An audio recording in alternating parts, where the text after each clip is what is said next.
Welcome back to the Mulligan Moneyline Show, powered by Wasaga Sports Network. As always, I'm your host, Aiden Brown, joined by my friend here, Ben Blankenship. Ben, thanks for joining us today. Well, thanks for having me on.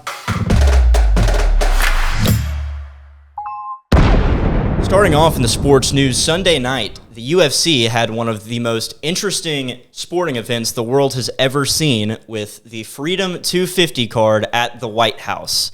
And starting off with one of my favorite fights that I've probably ever seen, Justin Gaethje upsetting Ilia Topuria in one of the biggest matches in UFC history. Gaethje now having one of the strongest resumes in the UFC at this point, and his credit cannot be undermined with his 2 interim lightweight championships and now the undisputed lightweight champion of the world. Don't be concerned, though. Ilia Topuria is not going anywhere, and I'm sure that in his next fight, he will go back to 18-1. Starting off with the Pereira versus Gane fight, I think there are a lot of interesting points that Pereira specifically has brought up with the UFC's officiating and referees, with Herb Dean allowing the fight to continue after some clearly at least sketchy shots to the back of the head. They were definitely questionable for sure. And also moving on, Josh Hokett, he called out Pereira for his next fight. He says, "Let me shama with your mama."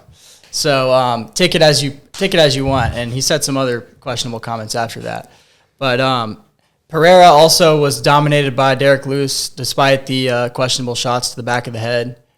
Turns out Herb Dean actually did a little video following the fight on Monday where he explained what counts as an illegal shot. He says shots to the crown of the head are actually somewhat legal. He's really trying to protect the nape of the neck during the fight. So we get some more insight into what's going on with these officials, what they're thinking during these fights. I get what he's saying, but I'm definitely curious to see if Dana's going to respond and how he will proceed with those issues, definitely. Going back to one of the earlier fights of the night, one of my favorite guys, Bo Nickel. He is the absolute truth. He can beat you in so many different ways. His striking is fantastic. His ground game and wrestling is otherworldly, and his toughness and attitude makes him hard to hate. He's one of my favorite guys, and I'm really excited to see him move into that top 15 in the UFC. Absolutely. But overall, with all the controversies over the event itself, I think that it was a massive success. I had a ton of friends watching it with me.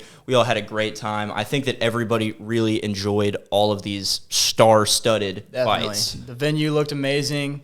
I know their weather was looking a little rough at first, but they got the weather cleared up and they had the fights, and it was a spectacular card, lots of action, and lots of momentum going into the rest of the summer for UFC. Yeah, very excited for the upcoming cards with McGregor coming back. We'll have to have golf side of things, the U.S. Open at Shinnecock Hills officially started today, and I am so excited. Shinnecock is one of my favorite U.S. Open venues. I think it's definitely one of the hardest.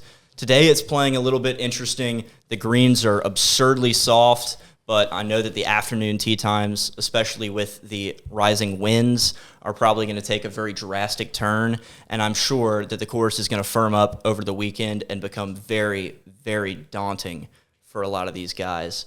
But let's take a look at some of the key players and see what we're really thinking on the betting side of things. Right, so all the golfers are off to a pretty slow start. Like Aiden mentioned, it's a notoriously difficult course. And on top of that, there's also been rough weather across the United States, especially at Shinnecock. There's been fog the entire day, limiting visibility. And so currently, Rory leads the field odds-wise at plus 376. And then Ludwig Oberg, he also is at plus 809. So if you want to grab 1 to 8 odds on him, that is also a very good value if you ask me. And then overall, there's about, I want to say, a dozen players tied for second right now. So the field is wide open. Yeah, in normal classic major championship way, a lot of guys tied up at 1 under. Rory, I believe, finished his round at 3 under par today. And he's playing some of the freest golf of his life. He completed his Grand Slam, now going for his 7th major victory. And honestly, I mean, it's kind of his to lose at this point. He's playing so good. His wedges are looking better. Obviously, he hits the ball a mile.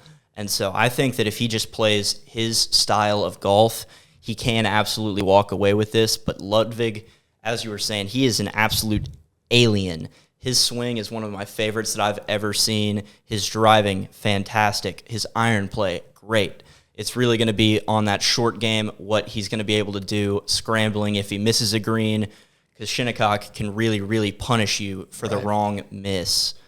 But looking at some of the bigger stretches of the weekend, Cameron Young, one of my favorite guys on tour. I've talked about him a lot. He's sitting at plus 953, and as hot as he's been this whole season, he's been slow the past few weeks, but I expect him to kick it into gear in this major championship setting and have himself a weekend. Christopher Reitan, the Norwegian, getting one of his first tournament victories earlier this season, currently sitting at plus 1076. So there are some great odds on him. I'm not exactly sure what his top 10 odds are looking like, but seeing him in the top 10 to top 25 would not be surprising with the consistency of his play this season.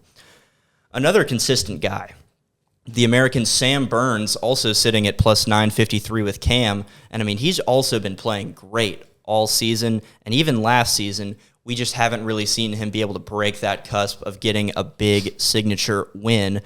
But we've seen him at the top of the leaderboards through majors, even this season alone, with him at points sharing leads in the Masters. I think it's only a matter of time for him to overcome that slump and really figure it out. As always, thank you for listening to the Mulligan Moneyline Show, brought to you by Wasaga Sports Network. Don't forget to like, comment, and subscribe, and we'll see you guys next time.